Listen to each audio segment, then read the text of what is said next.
Gents, I believe we are live. Thanks for joining me here in Resolving Reality, back with another bunch of live streams.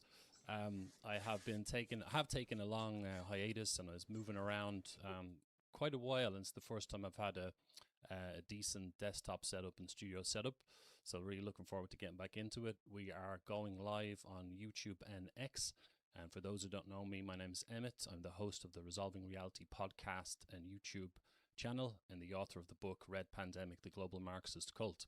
So tonight, in the first set of live streams, I have a guest, a very popular writer and analyst who has covered a whole bunch of different areas in his writing, globalism, including one of my favorite subjects, communism.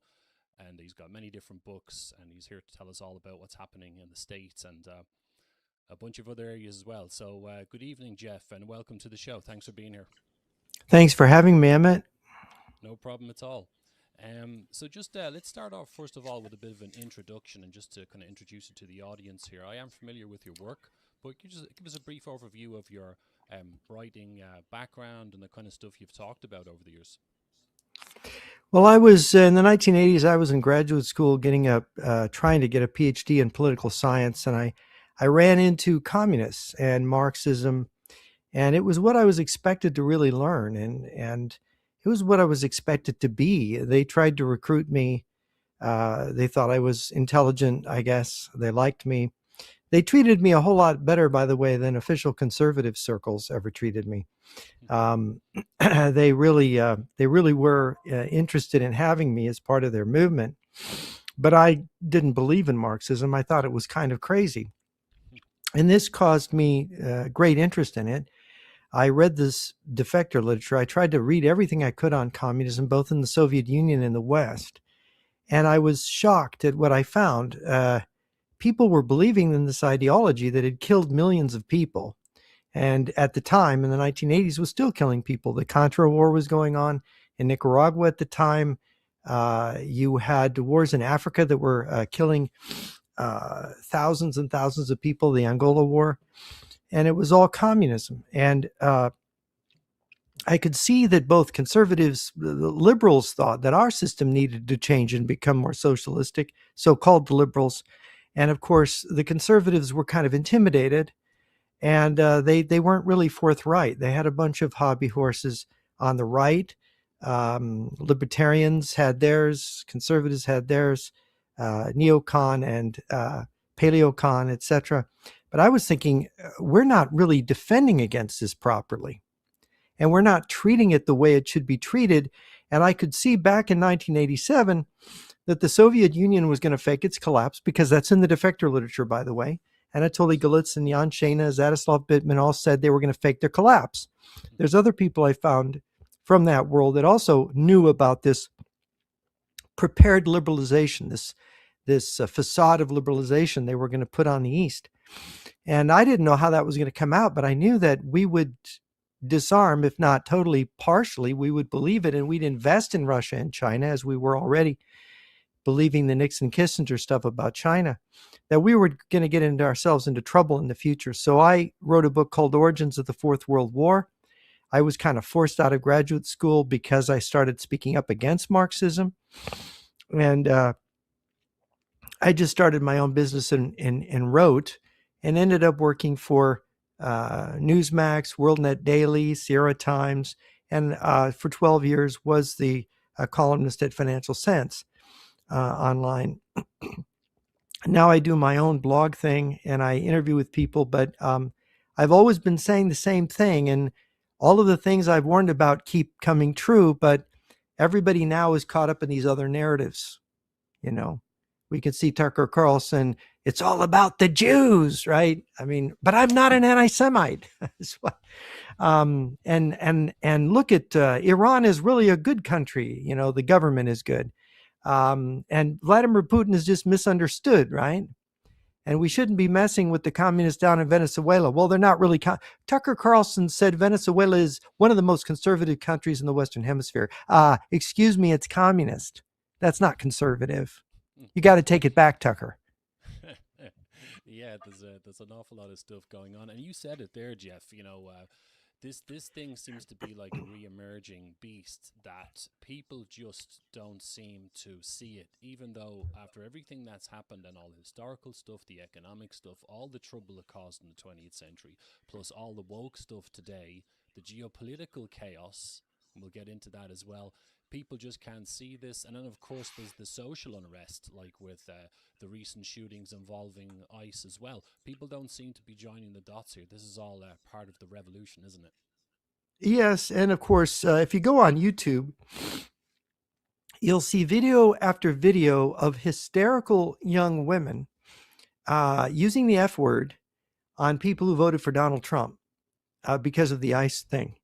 And that we need to have the revolution now, and you guys need to be put down now. I mean, violent rage being expressed by all these people. Look, I'm older. I was born in 1958. I saw the changes in the 60s. I know what America was like in 1965.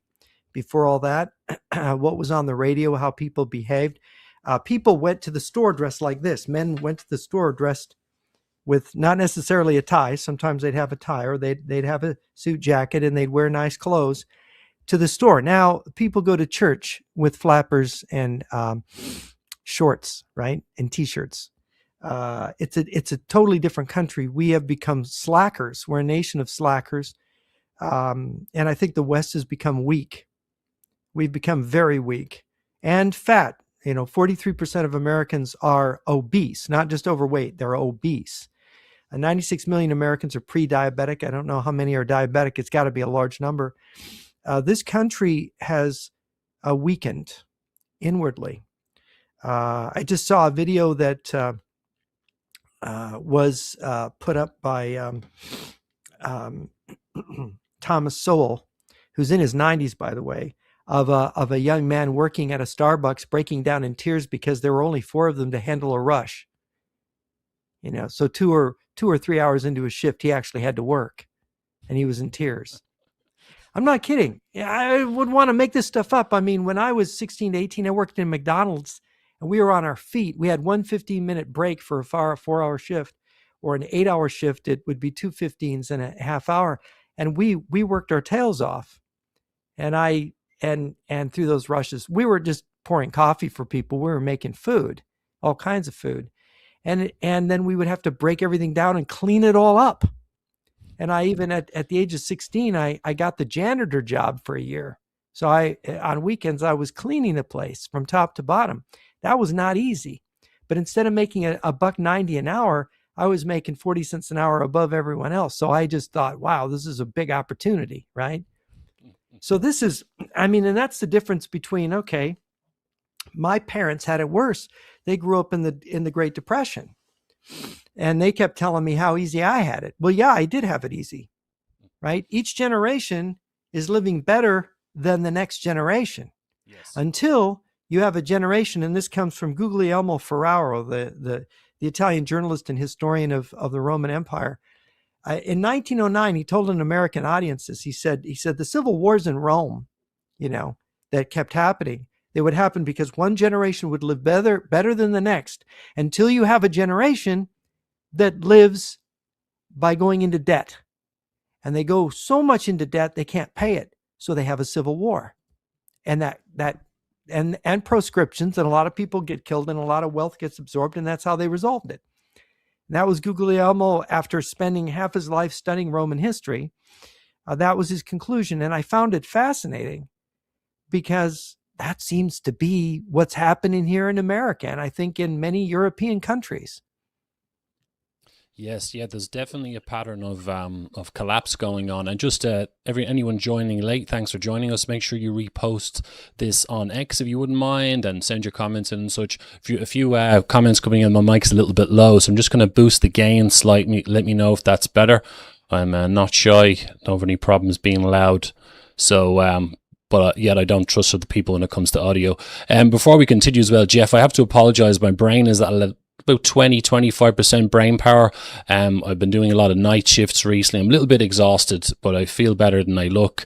And speaking of work and such, I can't relate to that woke stuff that's been going on, because I've always been a blue collar worker. And exactly like you said, though, the previous generations had it harder, and the stuff that's going on is very, very unnatural. You know, like, as we know about when you understand Marxism, that has this kind of weakening effect, and also part of the whole capitalism, anti-capitalist effect as well. So it's the interests of the Marxist camp to, you know, make people a bit blasé about work and easy going, and not be so preoccupied with working hard and making money. What are your thoughts on that?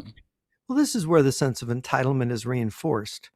Yes. You get Marxists, and they think, there's only so many Fords and Chevys in the world, and the Americans stole them all, and your employer is just ripping you off. So employee theft, right? Slacking off on the job, right? Not doing what you're supposed to be doing. This has become massive, and you're entitled to a paycheck whether you produce anything or not. I've talked to, speaking around America, I've met a number of employers and they've told me we can't wait till there can be robots, because these people, they've got their phones, they got these things, they got their cell phones, and they're playing on them all day instead of doing the work. And you could see, he says, this younger generation, when I was at a business, I found that everybody I hired, and this was in the 90s, that was over 30, I had to fire. It was everybody under 30, I had to fire, because Wow. they wouldn't show up on time. They would goof off in their shifts. They would not, they weren't reliable. They would call off sick whenever they felt like not coming in. And I've seen this pattern. And of course, then there's the drug use. And I know this is a fact that employers are struggling to find people that aren't high on drugs here in the U.S., depending on where you are. Some areas are better than others. We have a massive epidemic of drug use. And California is a catastrophe. They have indulged it. And of course, they had a 3 strikes law. They had to abandon it, and they started emptying the jails because they just started filling up. People are scofflaws. And this reminds me of, you probably know, most Americans wouldn't know who Thomas Carlyle was. He was a famous writer in the 19th century, one of the 2 great literary figures of English nonfiction writing in the 19th century. And he wrote the Latter-day Pamphlets, which was against, he wrote it in 1850. It was against the revolutions of 1848. And he had a bit in there about America. He had a bit about every country in there. But he had a bit in there about America. And he said, America, they like the policeman on the corner and stuff. It's all friendly and everything. But the reality is America's in anarchy. Americans don't really have order. They don't really know what it is. We had order to the extent that we were a church-going country, that everybody kind of agreed basically on everything. Both political parties were sort of non-ideological. They were historically derived. But the minute, and Carlyle made this prediction, it takes hundreds of years to form a country, form a people into a country. And you haven't become a country yet. And he's writing in 1850. And of course, that was before the Civil War, of course. But it's really bad. Whatever extent we move towards becoming a country in the following 70 years, it has come unraveled since the 1960s. America is in anarchy. In this ICE events that's got everybody up on this. I mean, I just saw the video of Mr. Preddy, who was killed. He was carrying a firearm. And it turns out they've got videos of him going around following ICE around, and he kicked the back brake light out of an ICE vehicle, using the F word, spitting on the officers aggressively while he's carrying a firearm. Now I've had concealed carry permits, and I carried a weapon as part of my job in what I did years ago. But you don't. The part of the training is you don't engage in altercations with the police while you've got a firearm on you. That's like a basic kind of not a rule. You don't attack police officers, and basically kicking someone's light out of their car is attacking them. That's a physical attack, right?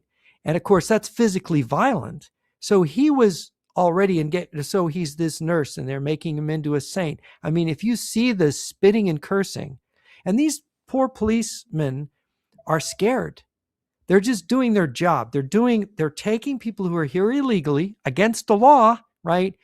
I can't just go to Mexico without a visa. I can't go to other countries. I have to present. I went to Canada last month. I had to present my U.S. visa. I mean, my U.S. You don't need a visa in Canada. I had to present my passport, and they had to allow me to be in. I had to agree to something, and I went in. I say, this is where I'm going. This is where I'm staying, right? This is what they do. This is what you do. Every time I go to Canada, I get grilled on where I'm going and how long I'm staying, whether I'm driving in or whether I'm flying in. That's how it works. But they think that anybody from any country can come here without a passport, without legally being here, and just come and participate in our social services, use our tax money, fill up our emergency rooms, all of the problems that cities and communities have, because suddenly millions of people, and some say up to 50 million, came into the country under Biden because they basically left the border open. This is, and so these officers are there to remove these people who are here illegally. And we got a good third of the country who thinks they're Nazis for doing, and racists for enforcing the law. And they think they're evil. And they are cursing them, shouting them. Crowds are forming. They want to defend these people. If you're a law enforcement officer and you're encountering spitting, swearing, cursing, shouting, violent gesturing, and you're doing this every day, don't you think your nerves are on edge? I challenge anyone to go to work every day and to be taunted and to be sworn at and spit at. And what is your state of mind? They're human beings. Of course, there's going to be a tragedy.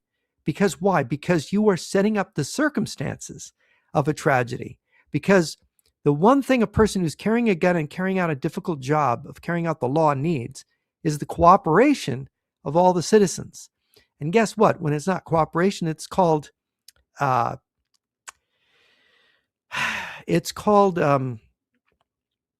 now my mind just blanked on it. I mean, civil disobedience or something? Or no, it's not civil disobedience. When you interfere with the work of a police officer, it is you're interfering. Obstruction. Obstruction. It's obstruction, and obstruction is a violation of the law. And so this is the thing they're doing. So yes, the police officers probably shouldn't have shot those people. But if you were in their shoes and you were scared and you were dealing with this every day and you were feeling like people were attacking you and you were feeling that paranoia that people were threatening you. I mean, when someone spits at you and stuff, the next thing that happens in normal human encounter, if someone spits on me, is a fight. It's physical violence. It's a move towards escalating to physical violence. And so this is what they're doing to these officers. So these officers are being juiced by, guess what? We have these fight or flight responses. Well, they can't flee, right? So they've got this juice in them. What do you think's going to happen? And all these people saying that people who voted for Trump and people who voted for this, voted for the law, by the way, enforcing the law. If these people, these leftists, don't want a border, then vote for it. Because I'll leave the country. I'll leave the country if there's no border. I'm not going to live in an anarchy, right? It's not safe. It's going to fall apart. I don't want my tax money going to people who just arrived illegally. Or if they make it legal, I don't, it's welfare for the whole world to come here and the country would collapse. And by the way, the people on the other side who don't want to deal with being called racist, who don't want to be spit on and attacked by these violent leftists, this is committing suicide. This is a way of committing suicide. And you know about the strategy, Cloward-Piven strategy, right? These were basically communists who thought of the strategy, if we stress the welfare state enough, we'll bankrupt the system, we can blame capitalism, have a revolution, and switch the whole system to socialism. Marxism.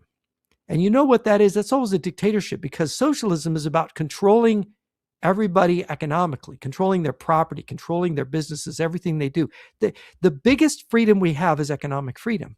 Mm-hmm. And you're not going to have freedom of speech if they take away your economic freedom. I got news for you, because every country, they take away your economic freedom, they also take away your freedom of speech. They do.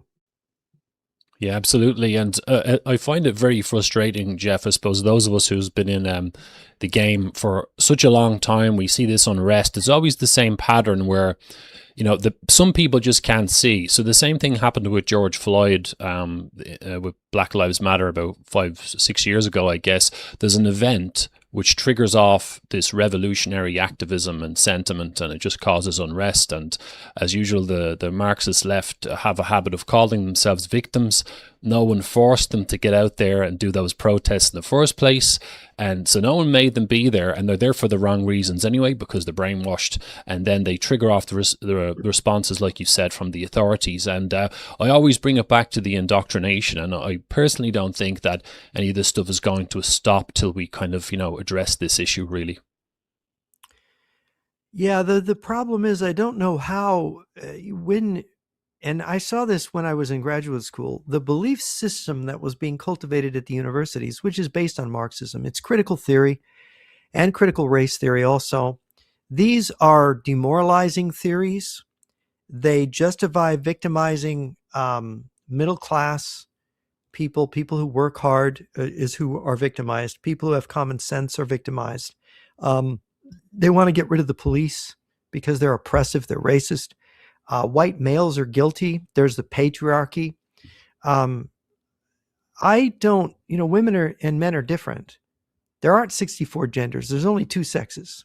There's only two genders, men and male and female. I'm sorry. This is insanity. And just like Marxism, Leninism was insanity, and we could see it in all the people Stalin and Lenin killed, and the gulags and everything they've done to different countries they've destroyed. It will destroy our country.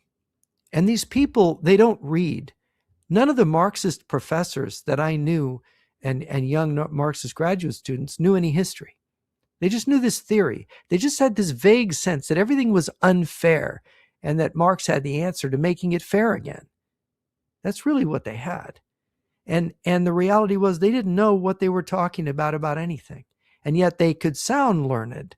And this is the general problem. The left is indoctrinated with an ideology that's dishonest, and it's violent at its root. You can see the violent, when people have this violent, F-word reaction to these events in Minnesota. And by the way, this is where they discovered a massive scam where these Somalis were taking enormous public money for healthcare centers or childcare centers that didn't exist, right? This is a massive scam. And these scams are going on all over the place. There's so many people on the take. There's so many people robbing the system. The system's collapsing. We have $38 billion in debt. And what I would say to all those people who believe in the welfare state, gold just went over $5,300 an ounce. Less than 2 years ago, it was $2,500. When I bought gold in the 1980s, it was under $300 an ounce, right? Silver just shot up over $116 an ounce from before Christmas when it was, $70 an ounce. So you're seeing this, and this is a reflection of the country's bankruptcy, fast approaching bankruptcy, where all these this Ponzi scheme of the welfare state and the fraudulent paper assets that prop everything up, and a currency that has been supported by inflation, credit inflation, and also we export our inflation because we're defending everybody. Now Trump is threatening Greenland, Canada. Oh, it's going to be our beautiful 51st state. And by the way, Trump and his policies are just as mad on the right as the people on the left. It turns out. I voted for Trump. Now I'm thinking, oh my gosh, he's just a different version of suicide. Why? Because they're all such geniuses, right? None of these people ever read a book. Trump never read a book. They don't know anything. They don't have any judgment. They're narcissistic. Well, look, and it didn't start yesterday. This degeneration. There's a book, Twilight of the Presidency, right? The original version was written in 1970. So this is how he describes the White House half a century ago. The inner life of the White House is essentially the life of a barnyard. Below the president is a mass of intrigue, posturing, strutting, cringing, and pious commitment to irrelevant windbaggery, right? So you look at it now and it's like, well, yeah, it's that, and it's timefold, only now it's even crazier. And how crazy can it get? Caligula, Nero, right? We know from history that this can get really crazy, whether we're talking about a guy that's president for 4 years who falls down all the time and wets his pants, to having another president who is threatening his allies with invasion, right? So it's the idea that that we have some kind of ordered, well thought out, wise leadership. No, and it's really a problem with modernity altogether, because people like Richard M. Weaver, writing in 1948 in a book called Ideas Have Consequences, he listed everything that was wrong with us and made a prediction that we would be where we are right now. Right? And the difference between us and the communists is the communists have, in China and Russia, sanguinary discipline. If you don't obey the rules, they will put you in prison, or they will send you to the front so you can get killed. And in China, they have the Lao guy, and they kill people who don't obey. They have discipline. We don't have discipline. We're just nuts. On that point, Jeff, as well, just kind of reminds me of something else I hear a lot when people are talking about how Putin puts up that image that he is like a conservative, and often he's kind of trolled or almost like mock the West, talking about how, oh, you guys have problems with mass immigration and the collapse of Christianity and degeneracy and all that stuff. And obviously, this guy is former KGB, so he's a good at lying. But as you kind of refer to there's definitely like a differential being created between these overtly communist countries and the West. And, any kind of thoughts on that? Well, the Russians did something very clever, and this is what people don't understand. And you can read Anatoly Golitsyn's book, New Lies for Old. It was published in 1984, but it was written, he probably finished writing it in 82 or 83. And he predicts the rise of Gorbachev. He says there's going to be a liberal leader in the Soviet Union. Happened the following year. He says, I think the Berlin Wall is going to go down. And he said the Communist Party Soviet Union is going to give up power, and they're going to seem to have a democracy, a system, and they're going to open up the gulag, and it's going to seem like everybody's going to be freed. But I know the political prisoners they didn't want to release, they didn't release them, because I know the British MP, John de la Brown, who was part of the group that went to check to see if they released the prisoners. It was all announced in all the European papers. All these people were being released from the gulag. They went to go meet and greet these people as they were released. It was a delegation of people from different European countries. And they waited a week, and they said, well, what's going on? Well, there's some problems. And then they ended up trickling home because nothing happened. And then when they went to the newspapers and the politicians said, this didn't really happen, nobody wanted to report on it, because they all wanted that good news, that good feeling thing that the Cold War was over. And of course, the left wanted that because they were always getting associated with the Soviet Union. So they didn't want to be tarred with that anymore. So they were glad it was gone. And the right was glad because they could declare victory in the Cold War. But it was a fraud. And it was the most unbelievable fraud, except, of course, global warming is an even more believable fraud, because I'm sitting in North Carolina on snow that won't melt. And when did that happen in North Carolina, right? I mean, the United States is getting hit by massive winter storms. Europe's covered with more snow than ever. Temperatures are falling. Why? Because climate's determined by the sun, and the sun has a cycle. And we're now entering into the grand solar minimum, which means it's going to get colder. What's going to happen to their crazy global warming theory, which, by the way, comes from Andropov, comes from the KGB, who invented nuclear winter theory, that the whole global warming theory uses the same math. It was in the New York Times. Used the same math for nuclear winter as well. We have defectors that say that was all fake. That nuclear winter thing was fake. Andropov put these scientists up to him. One of them defected and blew the whistle. And you can read it in the KGB SVR defector Sergei Tretyakov's testimony given to Pete Early in the book Comrade J. Right. So you read that book and it's like, this is another defector telling us, no, they made this up. And people don't realize where their news, where their information is coming from. These journalists, they don't read. Well, they read headlines and other journalism and they read about themselves. Am I doing good? But they're not paying attention.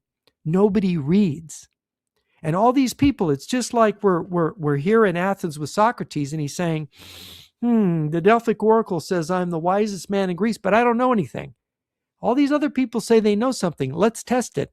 So everybody he talks to, it's like they don't really know what they pretend or they think they know. So what do they do with Socrates after he's exposed everybody? They make him drink hemlock. They say he's corrupting the youth, right?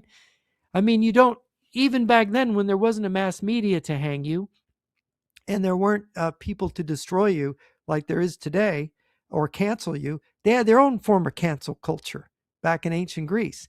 This has been part of the human condition all along. We shouldn't be surprised that it's happening to us. And by the way, we may not deserve it, but we've earned it because we haven't done our diligence as citizens. In any of the Western countries, I don't see real vision anywhere. Maybe in some of the Scandinavian countries, in Poland and Ukraine, they're standing up to Russia and they're thinking some things through. But still, people have these odd notions about human nature and how good we can make things. And we should try to make things good, but we have to be realistic about really people degenerate really fast if you let them off the hook. So sometimes you have to be hard on people and say hard things. You have to say the truth is hard, right? And we're soft. Oh, we don't want the truth. We got a market culture. I'll just shop for a different truth, right?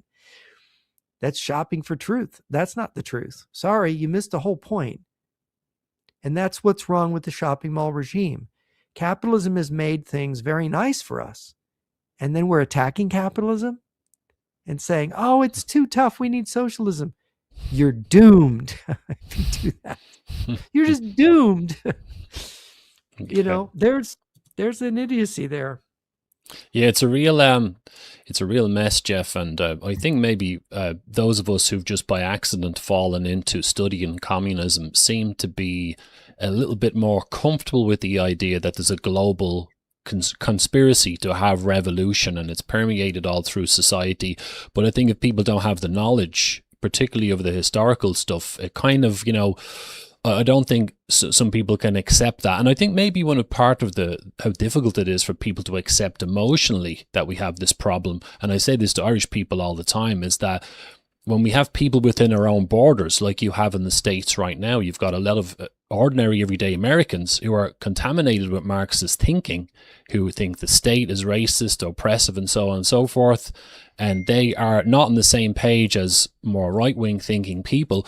It's an indoctrination issue, and it's the same in Ireland and elsewhere.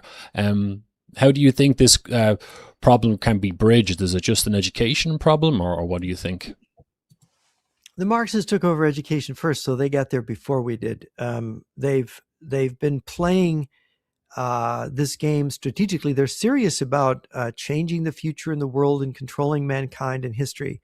The thing is that we had in the West these republics. Ireland is a republic. America's a republic. There's monarchies like Canada and the UK. But they're all mixed government. They got a little bit of democracy and a little bit of aristocracy, oligarchy, right? But the more we become pure democracy, the more we become ochlocratic. That is, everything starts to smell of very low standards. And the level of debate and the level of discussion. I mean, look, Mr. Trump reflects a lowest common denominator. He's a TV. He's a reality TV star. We elect him to be president. He had no political experience when we elected him. Now, we elected him for that reason because we were sick of the regular politicians, because we were not trusting them anymore. And so this rising paranoia, together with the dimming of the bulb up here, because people won't read. They just want to be entertained. If they work, they want to be entertained. If they don't work, they want to be entertained. If they're taking drugs, they're impairing their mind. And so we have a lot of impaired people and people who won't do. Look, I taught school and college. Most of the people shouldn't have been there. They were wasting their time. They wanted a grade to put on something, but they didn't really want to learn anything. And I thought, this whole process is a really sick game. We're spending all this money on this process, and these Marxists are coming in, taking it over, but the people aren't even interested. Many of them are not really interested in learning. And I'm not talking about the people who are learning, accounting, or they're learning something that is for business, like a business degree or something. I'm talking about the liberal arts. That's being a well-rounded person, that you're supposed to be able to look at a map and know where the countries are, even when they're not marked, know where the oceans are, kind of be oriented, know something about history, a basic timeline about your ancestors in different countries and wars, so that you could be an informed voter. Because the thing about it, students would tell me when I taught high school, Mr. Nyquist, why do we have to study this? It's so boring. Oh, gee, poor on you. I said, because, and the media, there are people lying to you on every channel. And you're not going to know if they're lying unless you know history. You're going to be swindled. And it's a fact. And guess what? They're all being swindled because none of them know any history. Very few of them know it. Yeah, and as well, as we both kind of are aware, I think the education system is primed to cherry pick and ignore certain historical events. The whole history of communism isn't really covered unless through a benevolent lens. Same in Ireland. There's a section in my book where I list a lot of the education courses, and 4-year in gender justice or climate change course, and no STEM subjects. Terrible. Yeah, just an absolute mess. And it's falsification, isn't it? They're falsifying. In the American textbooks, when I was teaching U.S. history, the biggest villain in American history was Joseph McCarthy and his persecutions. And if you read M. Stanton Evans' book, Blacklisted by History, the guy that got blacklisted was McCarthy. Everything they accused McCarthy of doing, they did to him. And this is documented in M. Stanton Evans' book on McCarthy, and it's brilliant, and it's documented, and it's amazing. And people don't realize McCarthy was right about communism. We had been infiltrated. And they put that meme on everybody. Oh, you're just a McCarthyist. And that means you're like a kind of American Nazi who wants to persecute innocent people. And who are the innocent people? They're communists. They are. The people that killed 100 million people in the 20th century, the people who believe in that stuff. Adolf Hitler didn't have enough time to kill as many. He rammed his head against the wall and went to war against the world. But the communists were much more intelligent as political maneuverers. They understood politics better than Hitler. And they weren't nationalists, they were internationalists. They went everywhere. They infiltrated everything. And to understand the ingenuity of the strategies that they employ and the trouble they go to, this is over 100 years since Lenin. And most of these people, they don't know who Lenin was. They don't know what the Bolshevik Revolution was. They don't know how the anarchists and the communists worked together in the U.S., created the first communist scare at the end of World War I. How an anarchist communist threw a bomb through the window of the Attorney General of the United States through his living room window, right? That we've been through that, but nobody remembers any of that. No, communists are, what's wrong with communism? Socialism, you've got all these young people now that think socialism is good. Oh, you do? You're going to have a terrible life, most of you, right? Because that is going to, and already we have lost our morality. I don't see a lot of morality in the behavior of our political leaders.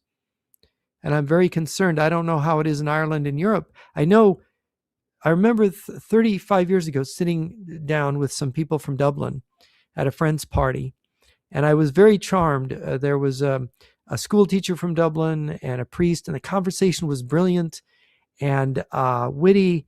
And they talked about, how little TV there was in Ireland, back then in the early 90s. And I thought, what a charming country. Wish I could be there, because they have to have conversation in books. because everybody's not being entertained all the time. Now, how many channels do you have in Ireland, and what's happened to Ireland now? Right? There's a Exactly. connection there. There's a connection there too.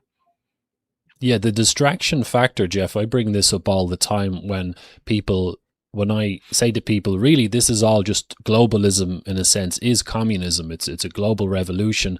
And when I say this to people, if I'm talking to them face to face or it's video, they look at me like I'm from space, like I just said something outlandish. And I think part of the reason for that is I think we've been so distracted through all the last few decades, all the hedonism, while this maybe it's a kind of Fabian socialist style takeover. You know, it's not like the communists coming over the hill or direct military takeover.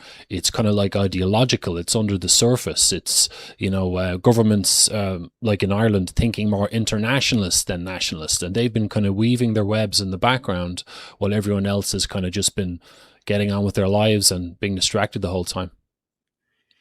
Yeah, well, it's they call it Gramscian ism. Gramsci was the idea that, well, we had to shoot so many people during the Bolshevik Revolution and have this terrible civil war because too many people believed in traditional values, too many people believed in religion, so we have to change all that.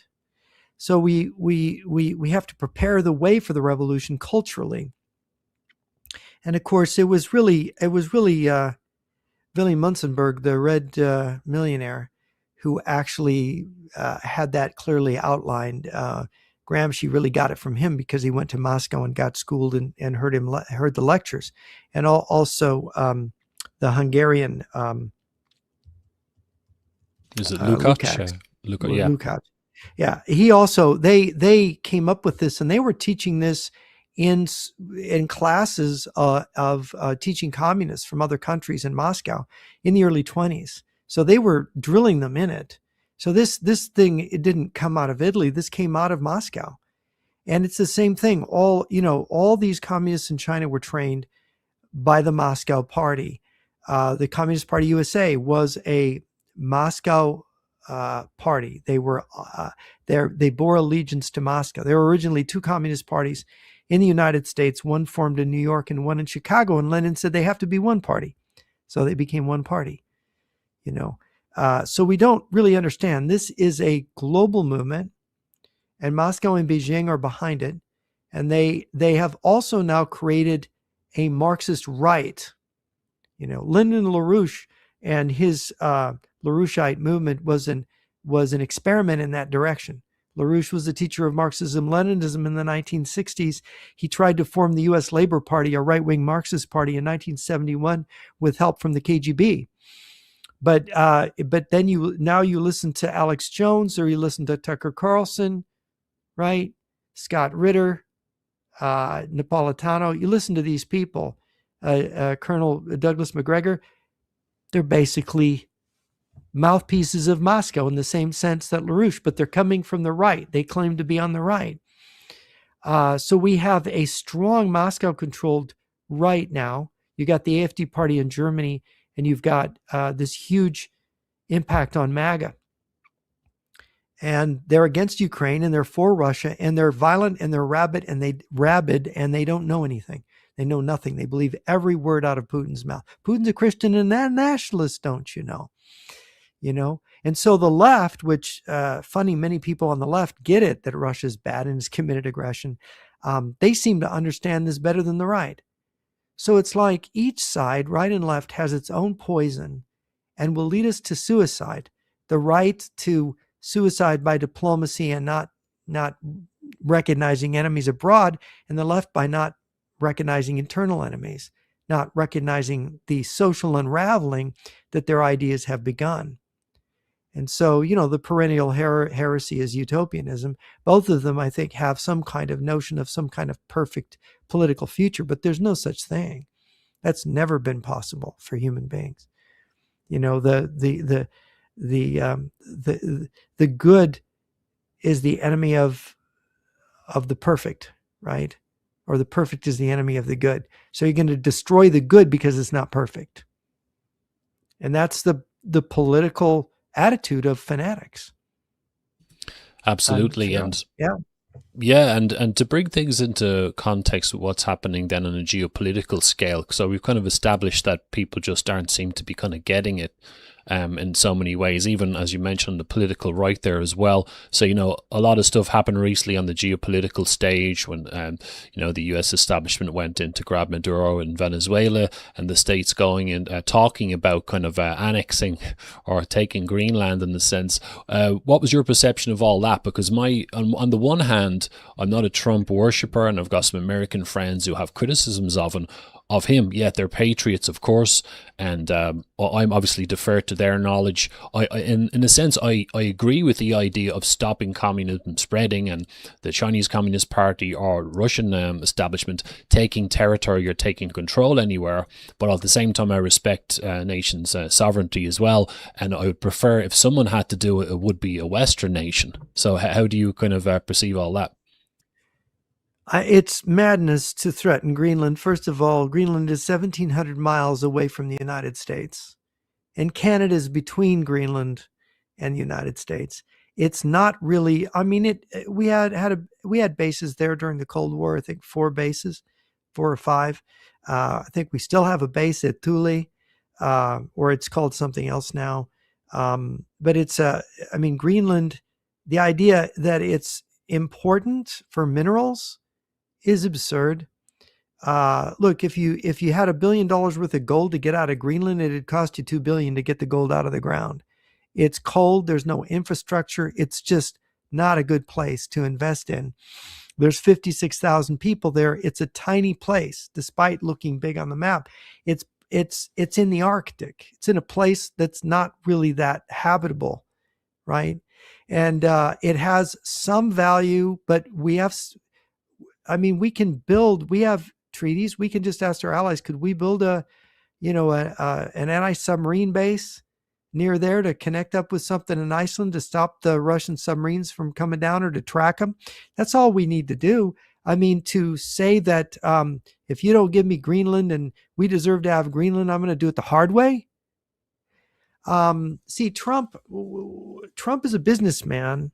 He always had this thing, and these people on the right that don't have any critical thought in their head think it's wonderful that Trump exaggerates what he wants to get. He'll threaten to invade you or take your stuff if you don't give it to him in a deal. So he'll get the best possible deal, right? Oh, that's so clever. It's insane.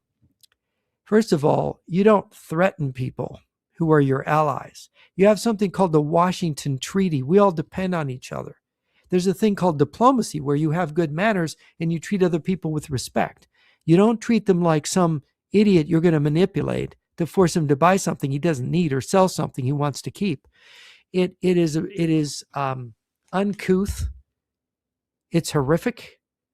And I can't believe that anybody on the Republican side is praising it. But I was in a seminar last Friday, and all these guys were saying, Trump is right. Trump is right. We need Greenland. They've got to give it to us. It's like, you're kidding, right? You're kidding. This is the sovereign territory of Denmark. If it wants to be independent, I guess they could vote for it. Denmark would certainly give it to them, I think. But they're basically, it's Danish. It's been associated with the Scandinavians since the 900s AD. That's a long time ago. That's almost 1,100 years since and what does Trump say? Well, just because their boat landed there, it's not theirs. We have boats that land there too. It's like there wasn't an America in the 10th century. America came about in the 18th century. It's like they had a long time where that was some place that they went and discovered, right? And it's not important. It's not even important. And then Canada. This is the one that really gets me. And Americans don't seem to, now we're so ignorant of our neighbor to the north. They don't seem to realize Canada's a monarchy and King Charles is the king of Canada. They don't seem to know that. You go up to Canada to a dinner. I was there last month. We toasted to King Charles before dinner when I spoke at this dinner. We toasted King Charles. I mean, he's the king of Canada, also of Australia. So Canada was originally French. It was the Americans, the Tories, the Americans who fought in the American Revolution on the side of the king, ended up, a lot of them fleeing to Canada. one of their leading fighters, military guys, became the Governor General of Canada. So Canada was formed differently than the United States. It has and we fought the War of 1812 with them. You're going to dredge that up and go back to 1812 and say we need to annex them? Because that's what they were saying in 1812. The United States wanted to annex Canada, right? It was an idea that Benedict Arnold had, by the way, in the American Revolution, that somehow the French in Quebec wanted to join us. And it wasn't true. They didn't, right? And it's not true now. And so the Canadian government's talking about training 300,000 Canadians how to shoot a rifle, to have some kind of militia to defend against an American invasion. I mean, this is unbelievable. And Prime Minister Carney, he was looking for an excuse probably, but he goes off to Beijing and forms a strategic partnership with Beijing. Thank you very much, Mr. Trump, because Mr. Carney would not have even been elected, given the unpopularity of the Liberal Party in Canada, if Trump hadn't made this noise about annexing Canada and making it our big, beautiful 51st state, right? Carney would not have been elected prime minister. Same thing with Albanese in Australia. He basically gave, by acting like a bully, he gave those elections to the left. He's been helping the left. It's just a fact. And so if you think, and see, Trump's answer is always to intimidate people. He has now threatened, talked about hanging senators and congressmen, calling even Marjorie Taylor Greene a traitor, right? So you're calling people in another branch of government traitors. And already all the Republicans in the Senate are intimidated because he's threatened that they won't get reelected if they oppose him on anything, right? So you're not allowed to have an opinion now because this guy's going to intimidate you. But you know what? This is really stupid because I'm going to make a prediction because they don't make very many of them. Trump is going to get impeached after the midterms. They'll start it in January, a year from now. And there's plenty that they can go after him on. And he will be impeached for a third time. Only this time, the Republicans in the Senate, I think more than half of them will vote to convict. So if Trump lives so long, right, to suffer this humiliation, he will be the first president taken away in handcuffs because of the way he has governed. You cannot govern a great nation through bully tactics and intimidating, and you can't lead an alliance by bullying two of the primary members of the alliance, Denmark and Canada. You can't do it. It is not just foolish. It is crazy, right?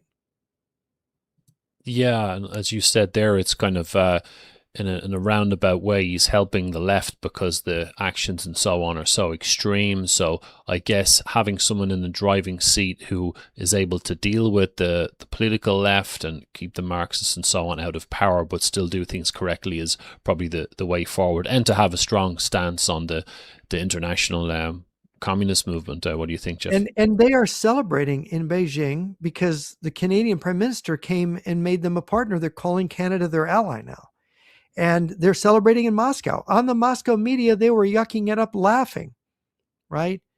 Taunting Trump. Why don't you go and invade Greenland? Laugh, laugh, laugh, right? So this is playing into our hands of our enemies. And of course, the great big Trump, he's going to blockade Venezuela. And what did he do? He deployed a third of the U.S. military to the Caribbean. For what? To arrest Maduro and his wife and take them to New York for trial and declare victory and say he's going to run Venezuela from now on? Well, Delcy Rodriguez, the acting president, said the regime hasn't fallen. Maduro is still president. He's going to be back. We're going to wait for him to return. And we're not anybody's puppet. We're not going to do what the American president says.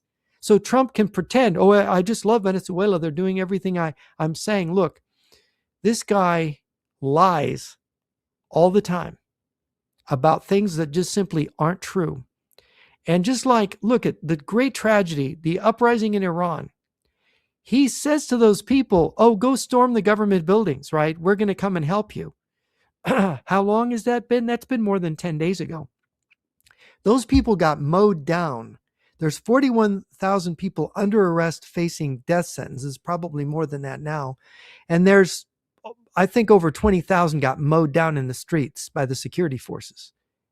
Where's Trump's help? He sends the U.S.S. Abraham Lincoln and a couple destroyers and whatnot, and whatever aircraft, and he's posturing, and he gives them an ultimatum, as he always does, because bullies always like to threaten.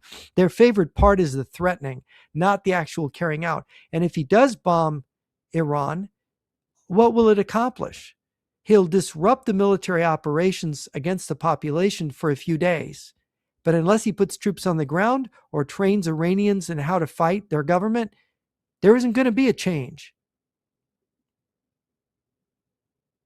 So it's quite a complex thing, isn't it? Because on the one hand, we don't agree with, looking at the history, we don't want communism to spread and to get power, but maybe it's in how you deal with it is the key. And that's why I find it frustrating. If what you're saying is correct, of course, that the way Trump is dealing with things isn't the best way, then it doesn't really help people like us highlight the problem with communism and its spread and so on, because it's being kind of dealt with incorrectly, particularly on the doorstep of the US. Yeah, this was the big issue. I mean, people don't realize, you go back to the Vietnam War. And of course, we were fighting communism then. I'm sorry, those of you who don't think we were fighting communism, wake up and smell the coffee. It was the Viet Cong and the North Vietnamese army were communists supported by Russia and China. And Nixon said, look, what Johnson had done wrong was they took over the war. The South Vietnamese were defending themselves, and we brought in all these American troops, and we sort of muscled them aside, and we started fighting it. And it's like, so Nixon had something called Vietnamization. Let's make sure the Vietnamese are built up so they can defend themselves. So he did Vietnamization. And by the way, most of the fighting in 1968 in the Tet Offensive was done by the Army of the Republic of Vietnam, the heaviest fighting, and they won their battles. In 1972, during the Easter Offensive, there were no American ground troops involved. We helped them with air power, but they won all the battles. And, the invasion of Cambodia, we didn't invade Cambodia. The communists invaded it. And they were using Cambodian jungle territory to infiltrate into South Vietnam.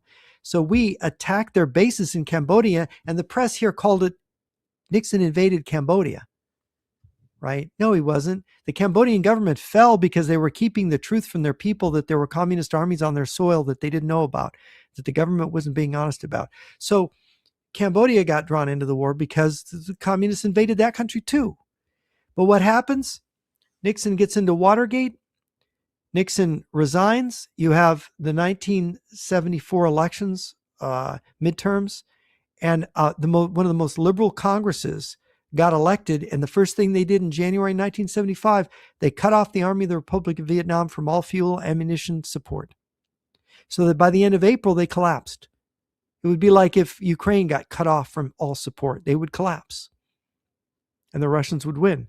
After winning every battle, every major campaign, our side won against the communists. Years and years, the 20-year war. And then what happens? You get one election, you get leftists in, they cut off the supplies, and it falls. Cambodia, South Vietnam, Laos had mostly been taken over already. They become communists. They're communists to this day. Right? Nobody is, let's trade with Vietnam. We can play Vietnam off against China. No, you can't. Most of the members of the Politburo in the Vietnamese government, communist government, they're agents of China. I got word for you. So we're such idiots. But we just want to make money. We want to do business with them. We need to invest in China. Are you a fool? Nobody can be without investing in China. Look at Mr. Sachs. Well, I'm sorry, sir, but business is not the be-all and end-all. There's survival against enemies. China wants to destroy the United States and has an agreement with Russia. Russia will own Europe, and China will own Asia and the Pacific. Russia will own Alaska and parts of Canada, and China will own the lower 48. I was told that by a defector, by a GRU defector who spoke fluent Mandarin, a Russian military intelligence guy who was involved in the setting up of this after the fall of the Soviet Union, under Boris Yeltsin.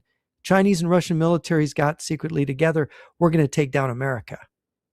However many decades it takes, this is our plan. This is what's unfolding now.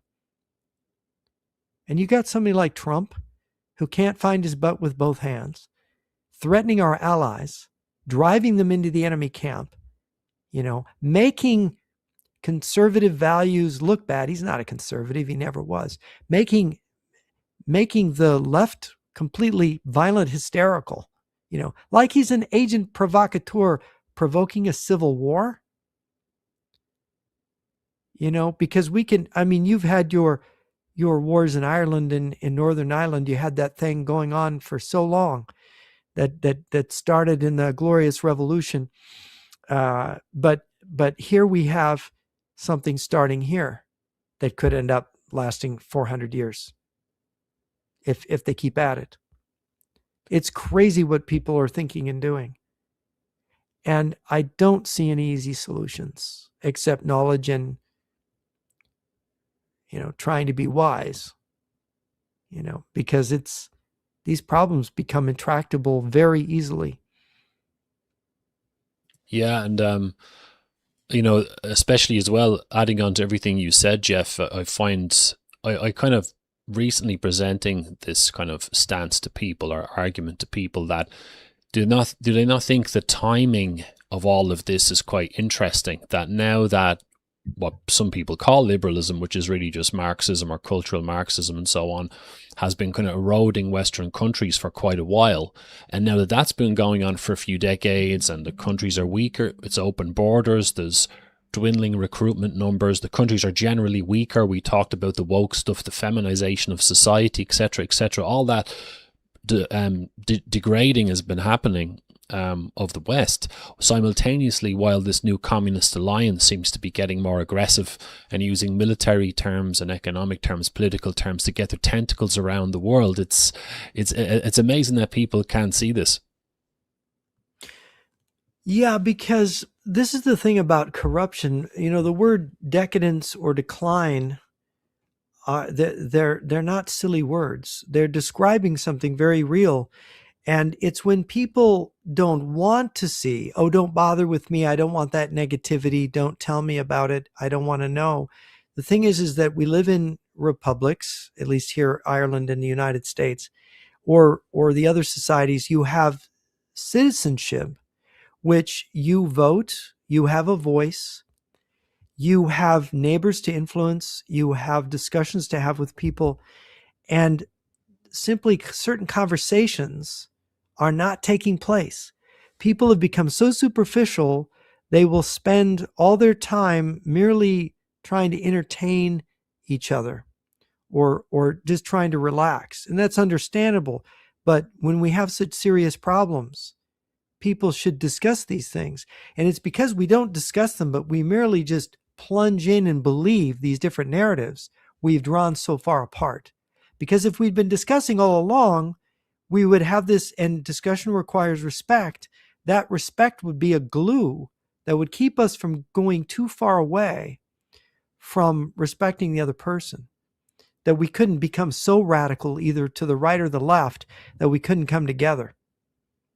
And that's how America used to be, right? But you see it's just these people want to kill each other. That's how bad it's gotten. And it's not just the people left to right, it's people within the left, within the right, who also hate each other. The factions. It's like imagine a world of armed lunatics shooting at each other from bell towers with all their different narratives. The conspiracy theory stuff is the substitute for real knowledge and learning that has poisoned all discussion.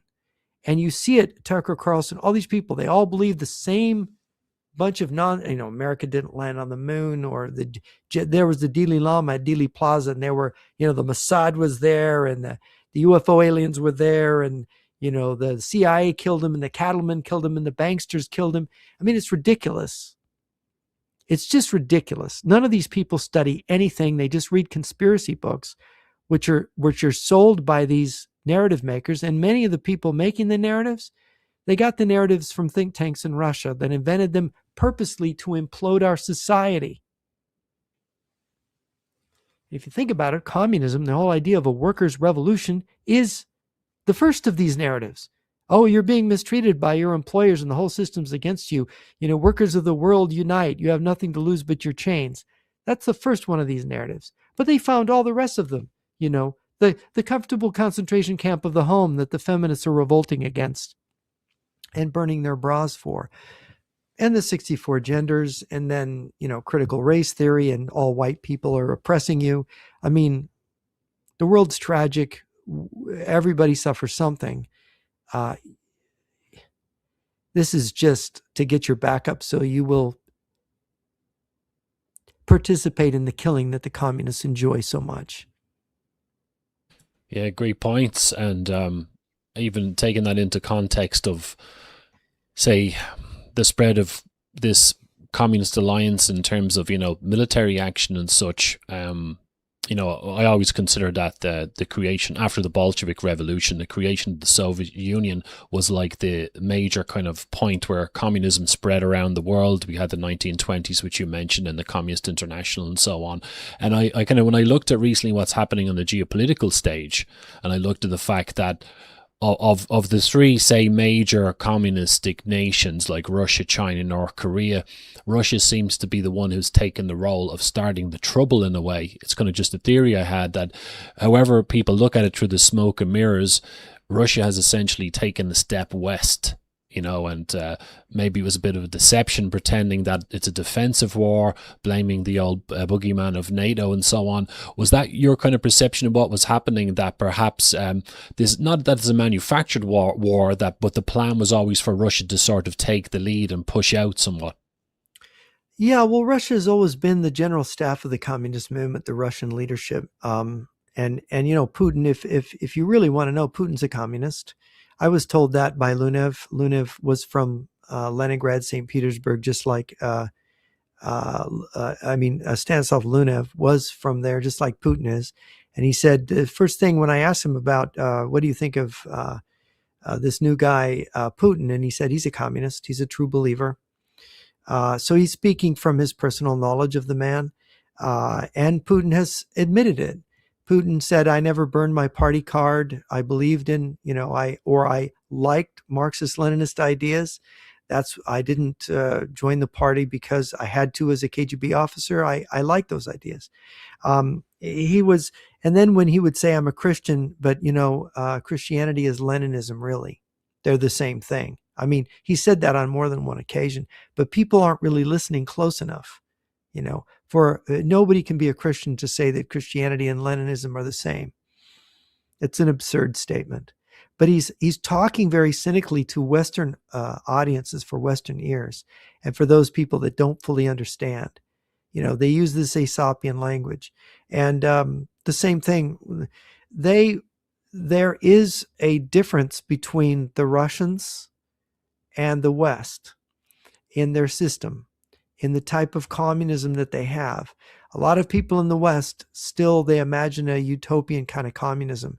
If you read Soviet literature in the 80s, they would say, look, Marx was not a utopian. The Soviet Union is not a utopian system. A lot of people have described it that way, but their own textbooks say otherwise. Marx was against utopian socialism. He believed in dialectical materialism. He was a realist. Lenin was a Machiavellian, right? A political realist. So this is why they've succeeded, because they had this discipline, this sanguinary notion that, we'll just kill people and intimidate people. And then if that doesn't work, we'll lie and we'll deceive them and we'll trick them. And when they're not killing us, they're deceiving us. And so when we're not being deceived, we're being killed. Yes, they had to put the U.S.S.R. back together again. Ukraine was resisting being reintegrated when they tried to form. It was back when Yanukovych was president. They were talking about forming a customs union. You may remember. It was going to be Kazakhstan, Belarus, and Ukraine with Russia. The essential core of the former Soviet state was going to be put back together into this customs union. That was the first step of reintegration, re-Sovietization. Ukraine was resisting. Remember, they had demonstrations. And at the end of November of 2013, they sent the riot police out, Yanukovych did, and beat up those students in the middle of the night, even when they were starting to go home. beat them bloody. And it caused the whole country to say, what are you beating up our kids for? They just had a peaceful protest and you're beating them bloody on the street. So people got upset. So they brought out the riot police. They tried to intimidate them. The more they tried to intimidate the Ukrainian people, the more the Ukrainian people stood up and said no. Until you had millions in the streets, and Yanukovych's bodyguard wouldn't defend him anymore, so he fled to Russia. And so did the prime minister, and so did the government, and a lot of the governors, and a lot of the SBU, that's the Ukrainian KGB, fled. And so you had a kind of purification of the country. And then they had, guess what? A new government and new people entering into politics and saying, there's a lot of corruption here. How do we begin to clean it up? And what did Russia do? Annexed Crimea, invaded Donbass. And then what did they do? They claimed the new government in Kiev, they're Nazis, right? They're Nazis, right? You got a Nazi government today in Kiev led by a Jew named Zelensky. Doesn't make any sense. But see, this is the way their narratives evolve. And people, idiots here, believe in that. They think that's right. He's just putting together the Soviet Union. And the reason that he won't stop and he won't settle for, Donbass or the 4 oblasts he's semi-conquered in eastern Ukraine is because the idea is he has to take the whole thing. To put the Soviet Union back, he has to take the whole thing. He's not stopping. That's why he won't make peace. And he's got nuclear weapons. And what people don't understand is, and this is the hardest thing of all, there is no nuclear winter. Nuclear war is not the end of the world. They know this. And I've talked to defectors about this. What do you mean you Americans are afraid of nuclear war? That's all we're geared to. Their military can't win a conventional war. That's why they built more nukes than we. They got to win with a surprise nuclear assault on the West if we don't surrender. And that's why they're threatening it every day. In Moscow, somebody's saying, we got to nuke the West. We got to nuke Ukraine in Europe. They're not joking. They're serious about it. And the fact that they haven't done it yet doesn't mean that it isn't in their mind. If you look at satellite pictures of Russia, there's nuclear bunkers, underground cities, massive nuclear weapons production sites, missile building sites, and missiles all over the country. They have a massive ABM, a surface-to-air missile defense system. I mean, their main focus is nuclear war, and they're mobilizing this year. They're going to quadruple up their mobilizations of previous years. And you could say, why? They're losing the war. They're doubling down. They're mobilizing because their plan apparently is to widen the war. Hopefully their economy will collapse before they can make this crazy scheme come out. Iran's economy collapsed. You've got what looks like unrest in China now, where 2 leading army generals have been arrested. China's banks are on the verge of collapse. So in preparing for nuclear war, the socialist system is so corrupt and so awful, they are tripping over their own shoelaces. Thank goodness for us. But if they can right their boat and finish these mobilizations, these people are psychopaths. They're not normal. Colonel Lunev, the defector, told me, he said, the people that I work with, in the bosses in the Kremlin and the generals, the top generals, these are not normal people. These are crazy persons. And then he gave me a lecture on what a psychopath is. You don't understand what these people are capable of. And it's the same thing with the leadership in Cuba, in Venezuela, in Nicaragua with the Sandinistas. These are all communist governments, and they murder their own people. And that's what you're going to get anywhere these people come into power. And the people they want to kill the most are the golden billion is what Putin sneeringly calls us. That's the people in Western Europe and the United States and Canada. We're the golden billion. And basically, they hate us. They want to rub us out. You should have no illusion about that. The naivete and so on of people in terms of what we're dealing with can't be underestimated. And even looking at Putin, the way is, okay, I know he's part of it, but he's a big part of the apparatus, but he's just one individual. But the rhetoric that comes out of him, like, people don't realize that he's trolling them in Western countries. This guy is a true believer. He's a lifelong Marxist. He's a lieutenant colonel in East Germany before the wall came down. So he wasn't just an ordinary agent. And those guys are masters at deception. They find it so hard to believe that a leader of a country would lie like that in a psychopathic way and say stuff like, we protect Christianity in Russia, it's terrible what's happening in the West, we are fighting against Satanism. That one made me laugh because obviously Marxism is Satanism repackaged, and this guy has been part of that cult for his whole life pretty much. It's like they're turning things upside down. Maybe it's part of the thing where, if you want to hide the truth and you want to lie, you say that it's all the way over here, where it's really over there. You go really extreme with it, and then people just can't comprehend what the guy's really thinking.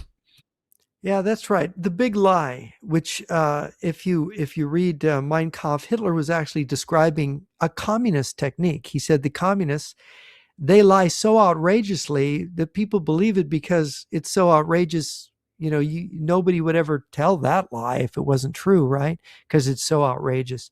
But yeah, that's what they do, outrageous lying.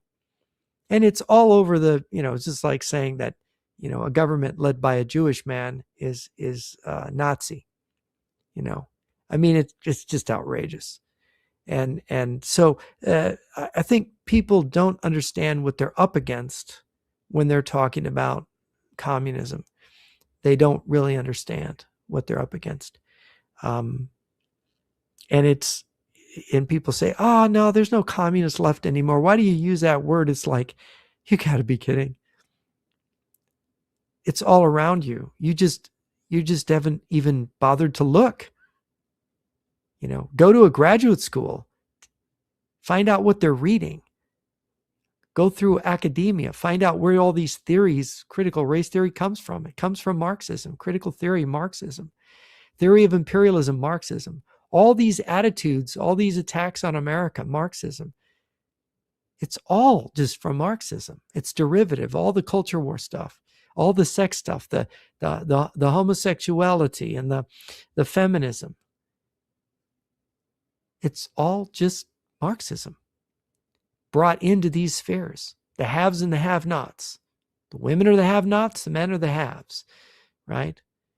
The gay people are the have-nots, the heterosexuals are the haves. We just divide it that way. So you've got the Communist Party USA. You read the program of the Communist Party USA and it says, we're going to create a supermajority out of women, minorities, gays, immigrants, and then we're going to push past the Constitution, right? That's what we're going to do. And by the way, that's exactly what the Democratic Party is doing. So the Communist Party USA doesn't run candidates anymore. They just say, vote Democrat.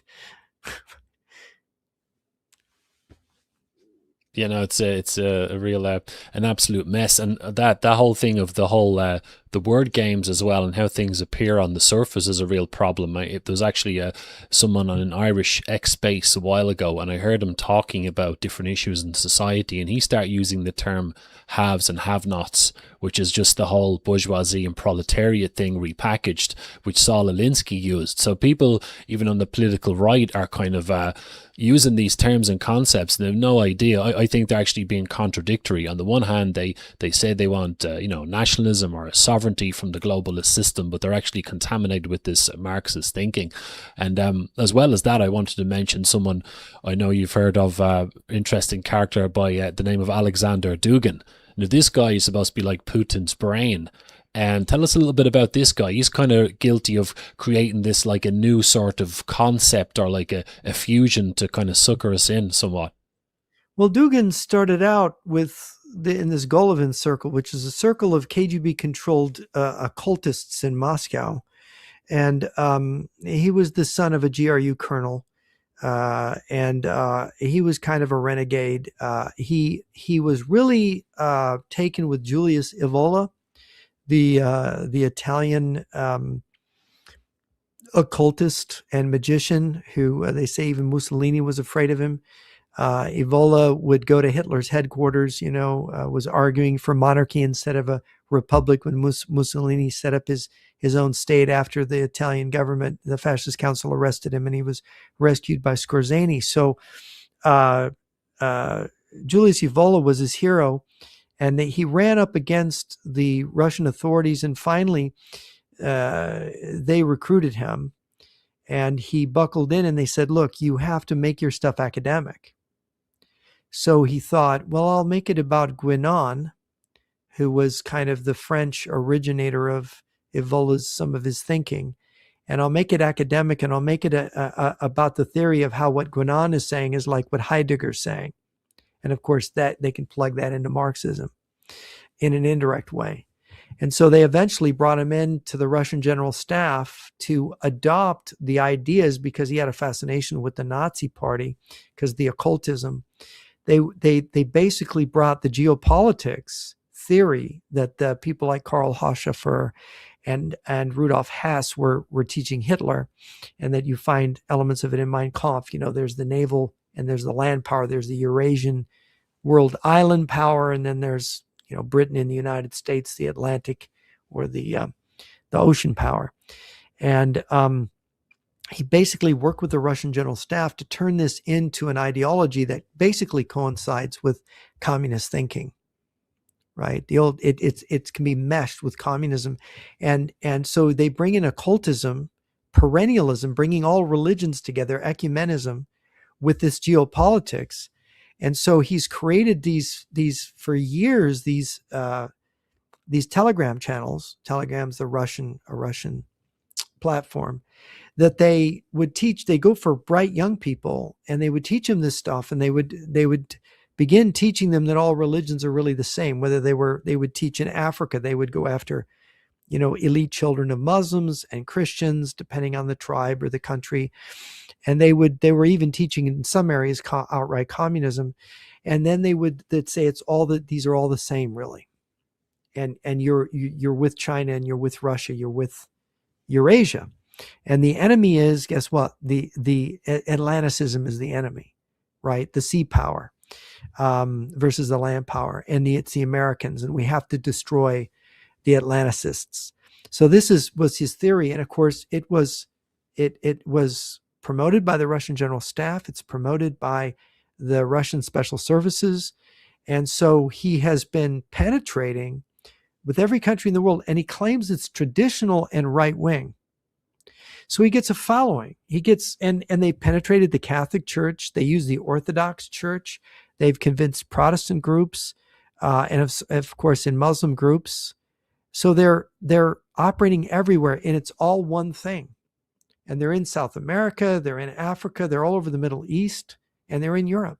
And now they're in the United States with, the kind of thinking you see in the Dark Enlightenment movement, with Curtis Yarvin and people of that ilk, and some of these people that promoted Peter Thiel and some of these Claremont people. It is toxic, and but it's subversive.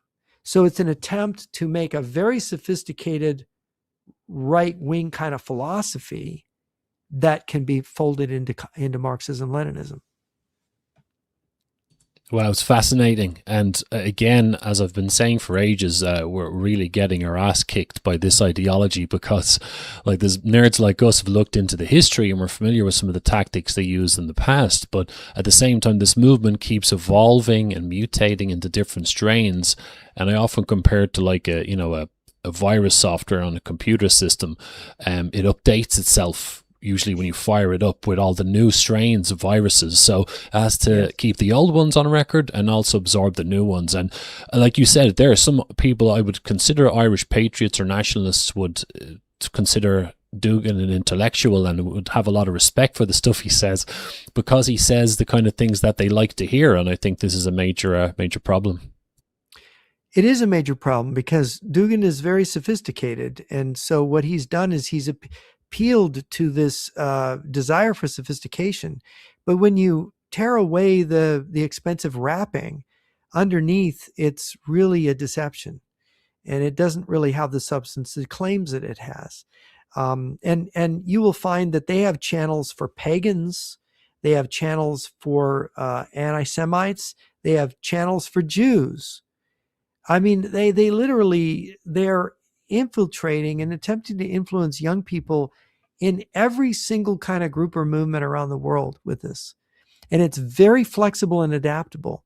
And it's entirely, to make all religions one religions and all philosophies one philosophy.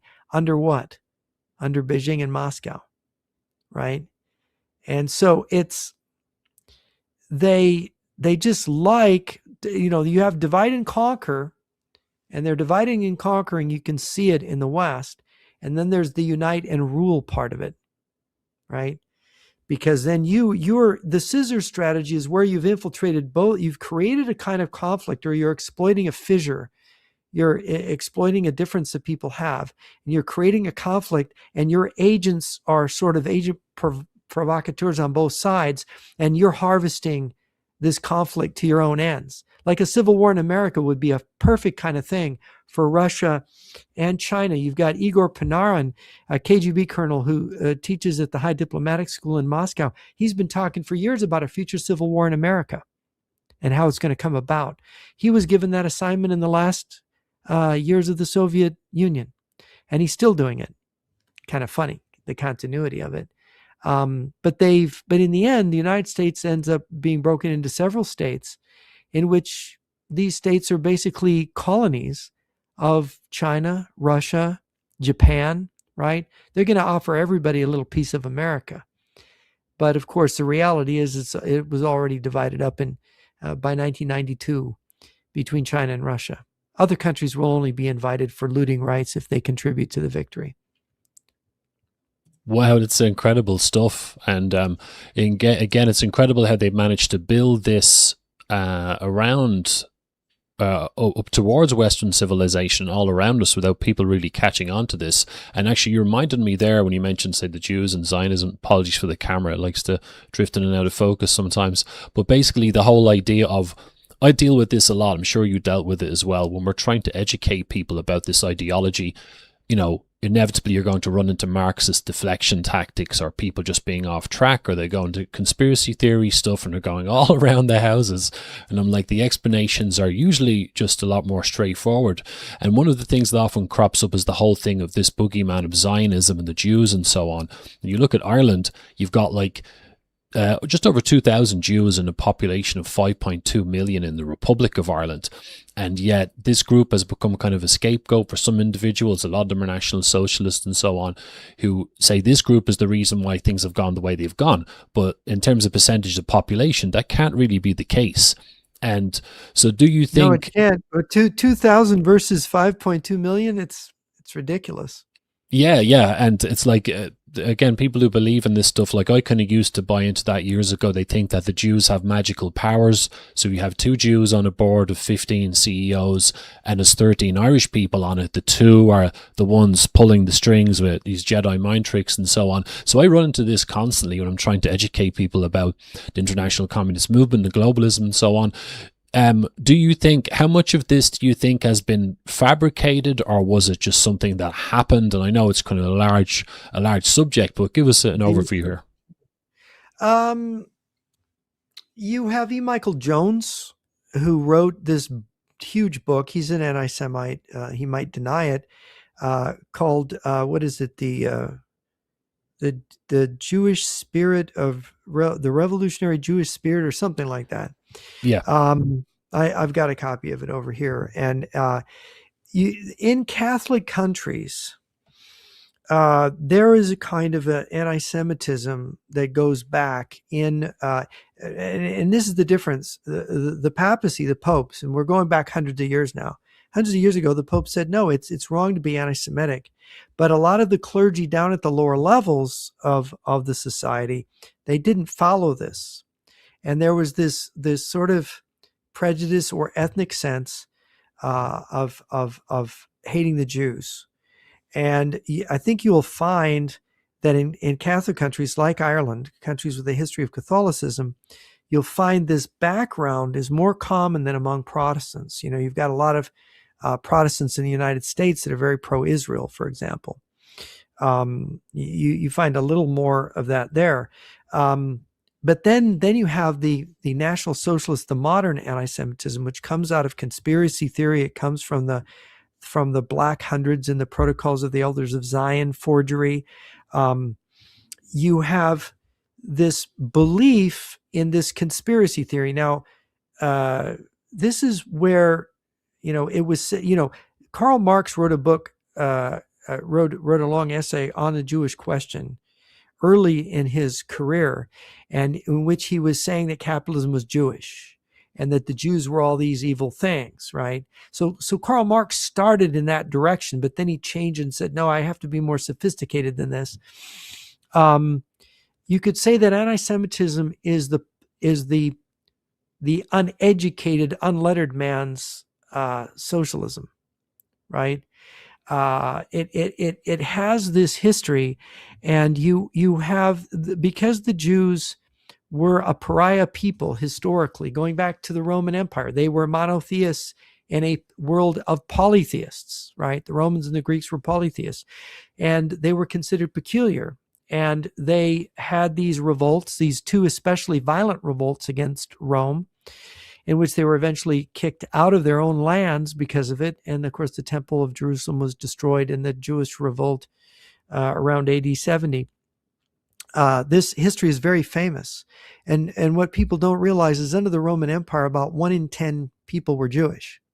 I mean, they were a much more numerous percentage of the population back then. So this paranoia about the Jews goes back to the Roman times, when the Jews were messianic fanatics waiting for a King David to come and wipe the Roman Empire out and free them from the Roman yoke. So this is where it goes back to. And this has somehow been forwarded through Christian times, because the Jews did not convert to Christianity and the Roman Empire did. So it sort of continued in that way. So this is the long history of it. But this modern conspiracy theory thing, Hitler wasn't a Christian, but he believed in this Jewish conspiracy. I mean, he really did seem to believe in it. And it's just a bunch of forgeries. If you start to study it, there's a great book called Warrant for Genocide. The author his name is Cohen.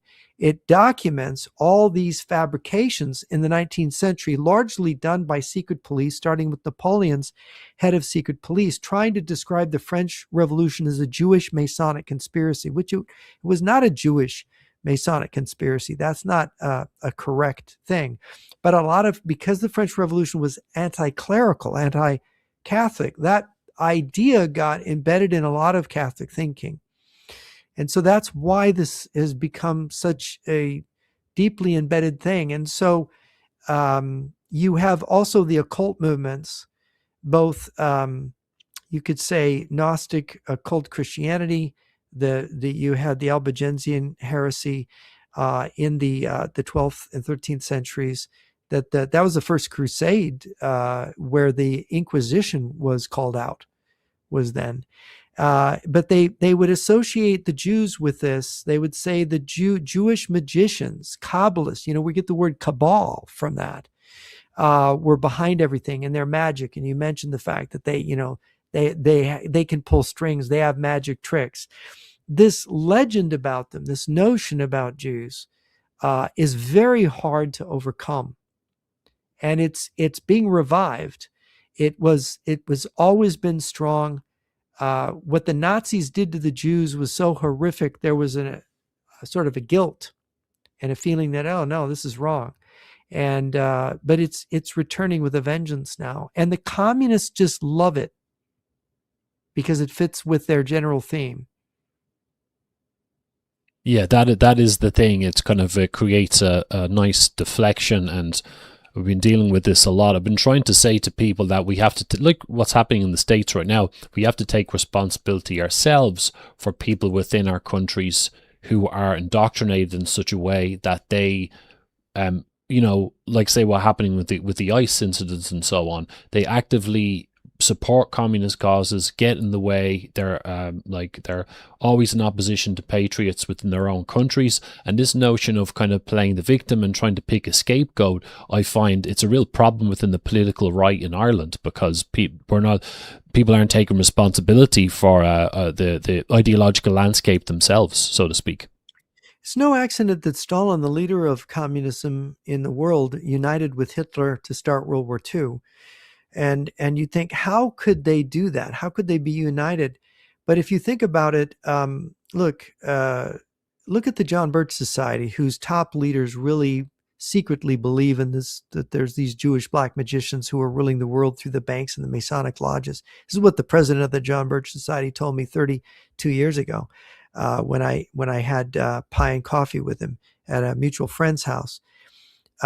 He basically said, well, Hitler was the dupe of the Jews. He said the Holocaust didn't really happen. And it's like, where is this? And the Russian Soviet missiles don't work. The real threat are these secret Jewish black magicians. And where the John Birch Society claimed to be this number one fighter of communism in America, this is what their secret doctrine really was of the Birch Society. And when you get to realize why that is, look, if you read Birch material, they say there's this global conspiracy, and it's coming from the insiders who are bankers, who are capitalists, right? And you see how this is the same thing as communism. The communists say the capitalists are the enemy. The John Birch Society, who's fighting communism, say communism is just something the bankers created to pauperize us. So they both have the communists and the John Birch Society have ultimately the same enemy. It's Western. It's the Western finance capital, or the Jews, right? Which is another word, the banksters, the Jews. This is what they're doing.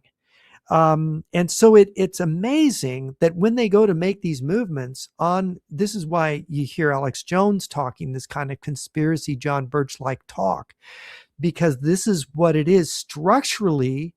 It is structurally aligns with communism. So if you're going to make a right-wing communism, it's got to be like this. You've got to have this element of anti-Semitism or conspiracism to draw people, because you've got to say capitalism is a conspiracy and we have to overthrow the banksters, right? They're poisoning our bodily fluids, et cetera, et cetera. It's a real problem, and like you said there, they not only are they creating a deflection, as in trying to put the blame somewhere else, or people are participating in this, they can funnel it back into their old enemy, like, the capitalists and so on. It kind of dovetails into all that quite nicely. Kind of rounding up here soon, Jeff. I don't want to keep you all day. I think we've covered a lot of ground, but is there anything else you want to add in as well before we kind of wrap up?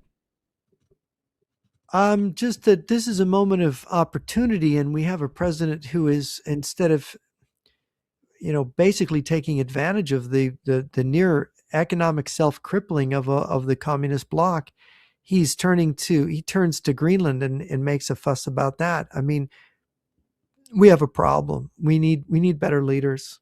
I don't know that we're going to get them, but we need them in all the Western countries.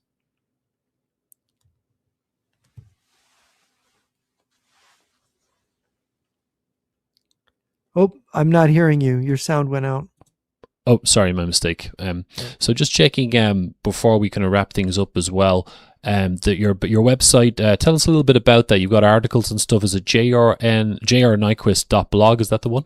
Yes, J.R. Nyquist, JRNYQUIST.blog, and of course my Amazon page where you can buy my books.